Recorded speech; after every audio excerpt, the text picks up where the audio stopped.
Imagine 1982. You are 26 years old, a technical service worker. Your name is Francesco. You grew up in Florence, Italy, but moved to Milan for work.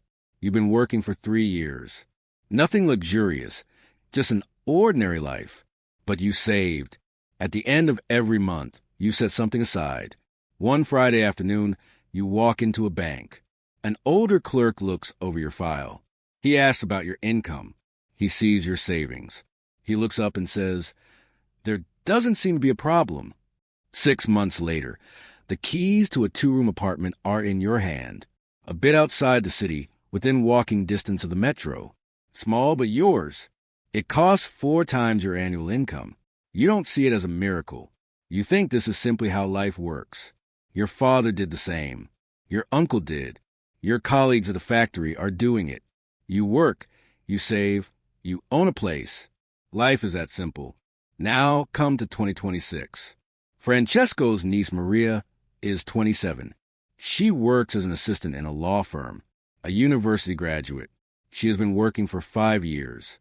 Adjusted for inflation, she earns much more than Francesco did at her age. She has a clean, stable resume. She has never had credit card debt. Every month she saves everything she can. And she cannot buy an apartment in Milan. Not a luxury apartment. Not even one in the city center. Any apartment.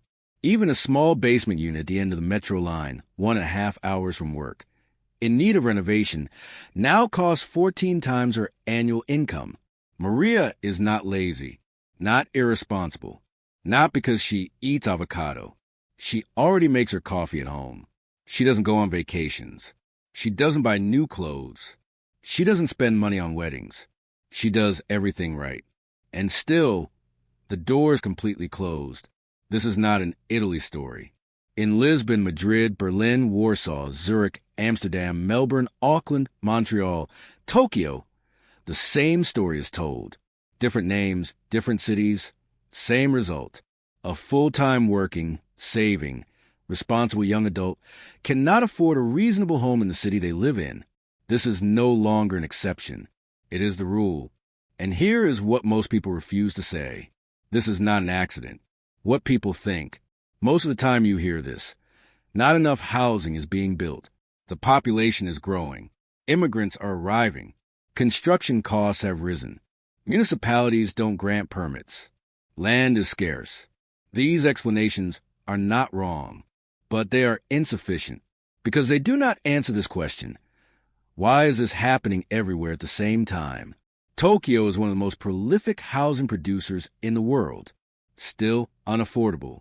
Some regions of Japan are losing population. Land sits empty.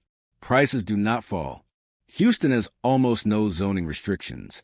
Housing costs are still far above incomes. Switzerland tightly controls immigration. Buying an apartment in Zurich costs the average family 15 years of income. You cannot explain a global and simultaneous phenomenon with isolated local causes. Something else is happening. Something bigger. Something structural. What was a house? To understand this, we need to remember what housing historically meant. For most of the 20th century, a home was a consumption good. You bought it to live in. Its value was its use value, shelter from rain, cold, and chaos. Prices were loosely connected to local average incomes. This was not out of government generosity, but because of the structure of finance. Mortgages were regulated. Interest rates had caps. Debt-to-income ratios were conservative. Banks did not want to issue loans that could not be repaid, because loans that could not be repaid also hurt banks. In the UK, public housing provided roofs for millions of families. In Germany, rent controls protected tenants. In Italy, cooperative housing offered affordable options. In Australia, homeownership was a natural outcome of honest work. A house was not where you made money. It was where you lived. And then something changed. The breaking point. It began in the early 1980s. Different policies in different countries, but all in the same direction. In the United States, interest rate caps were removed. The mortgage market was liberalized. Lending standards gradually loosened. In the UK, the Thatcher government sold public housing to tenants. Over 2 million homes moved into private hands. They were not replaced. The state liquidated its affordable housing stock and never rebuilt it. In Australia, the tax code began rewarding investors. Losses on rental properties could be deducted from taxes. Then capital gains tax discounts were added. The system now incentivized property speculation. None of these policies were presented as, let's make housing expensive. On the contrary, they were framed as expanding homeownership and creating opportunity. But one fact was overlooked or ignored. If you make access to housing easier by making borrowing easier, you do not make housing cheaper. You make it more expensive. Every additional dollar of credit entering the market reflects in prices. This is not speculation. It is the basic mechanics of asset markets. If demand rises while supply is constrained, prices rise. Housing supply is always constrained. Land is finite. Permits take months. Construction takes years. There is no production line that can double overnight. So as credit expanded, prices rose. And as prices rose, those who had already bought became wealthier. They added nothing. They simply stood in the right place at the right time. And this is where the game was rewritten. The asset logic. Once prices began rising faster than incomes, buying a house stopped being about solving shelter. It became an investment. Once that threshold was crossed, everyone inside the system was pulled in the same direction. Banks want to lend more. Higher prices mean more valuable collateral. More valuable collateral means bigger profits. They do not want prices to fall. Governments want prices to rise. Higher property values mean higher tax revenues. Voters who feel wealthier are more satisfied. Homeowners vote at higher rates than renters. No politician who understands this implements policies that would reduce house prices. Existing homeowners want prices to rise. Their retirement plans depend on it. Their children's inheritance depends on it. If prices fall, their wealth falls. Not a theoretical loss, a tangible one. Developers want prices to rise. Higher selling prices mean higher margins. Flooding the market with supply to lower prices does not benefit them. And then the large players enter. Pension funds buy property. Private equity buys housing. Hedge funds buy neighborhoods. Housing now belongs not to those who want to live in it, but to those who want exposure to an appreciating asset. When all actors pull in the same direction, the system becomes a one-way pulley. It moves forward. It does not reverse. History has seen this pattern before. The South Sea bubble of 1720. The Florida land boom of the 1920s. Japan in the 1980s. America in 2008. Each time, easy credit, rising prices collect a belief that this time is different. But housing differs from stocks or tulips. You can sell a stock and rent somewhere. You can abandon tulips. But no one can abandon shelter. Everyone must live somewhere. When the price of necessity becomes unaffordable, it stops being an abstract economic issue and becomes a human crisis. Lessons from history. Japan peaked in 1989. In parts of Tokyo, a single square meter of land sold for more than the lifetime earnings of the average worker. Then it collapsed. The aftermath was not recovery. It was 2 decades of falling prices. A generation who bought at the top lived the rest of their lives in negative equity. Deflation set in. Demographic decline followed. The economy froze. Ireland collapsed in 2008. Spain collapsed. Greece collapsed. The United States collapsed. Each time the result was the same. Families lost homes. Retirement plans vanished.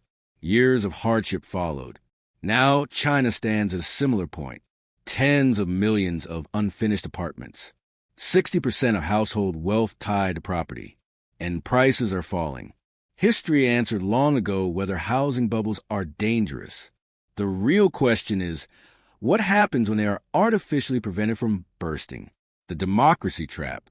In most advanced democracies, 60 to 70% of households are homeowners.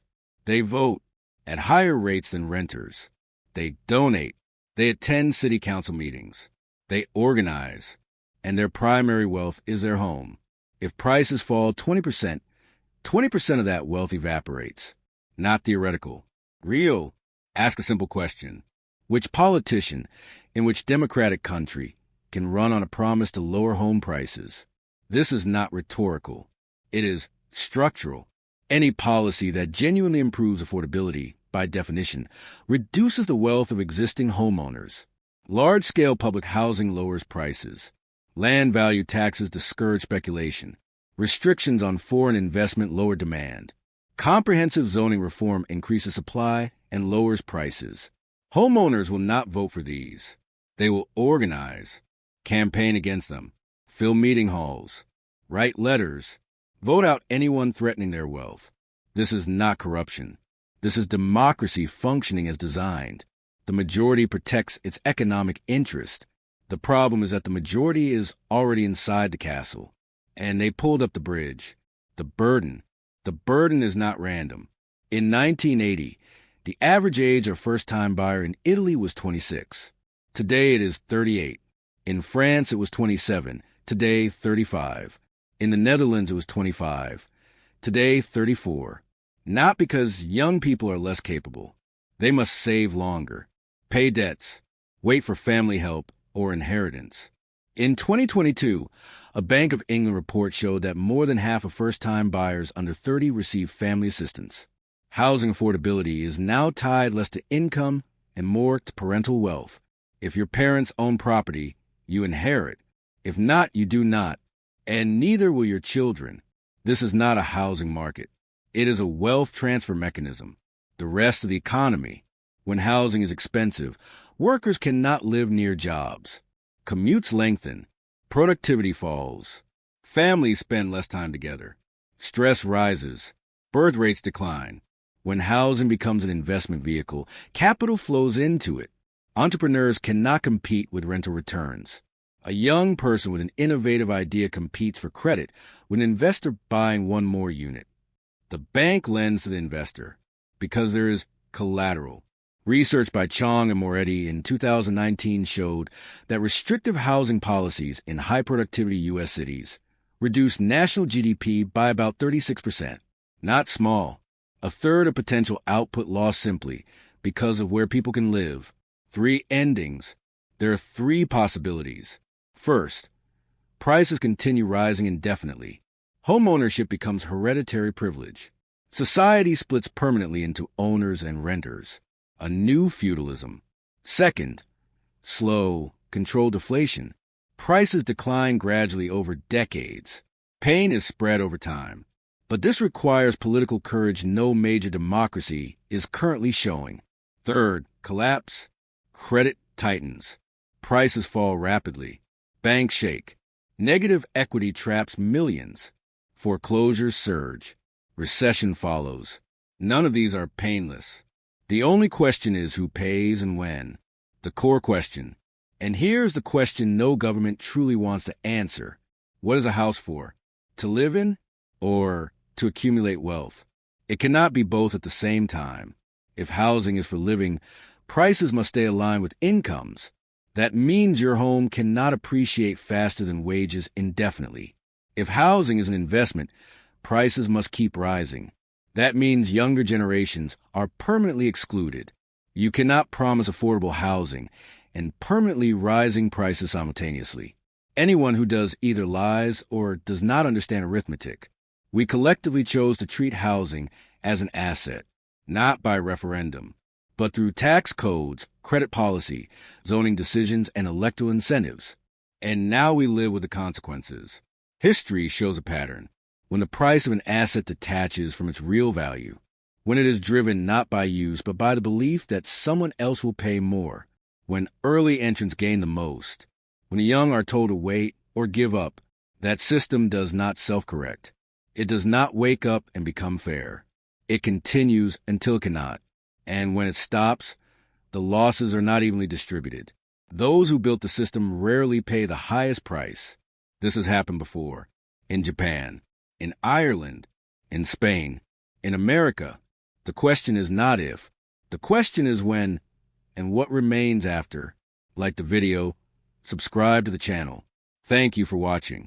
This is a historical and educational analysis. It is not financial or investment advice. Nothing in this content should be interpreted as a recommendation to buy, sell, or hold any asset. Consult a licensed professional before making financial decisions. This content exists to understand systems before they break.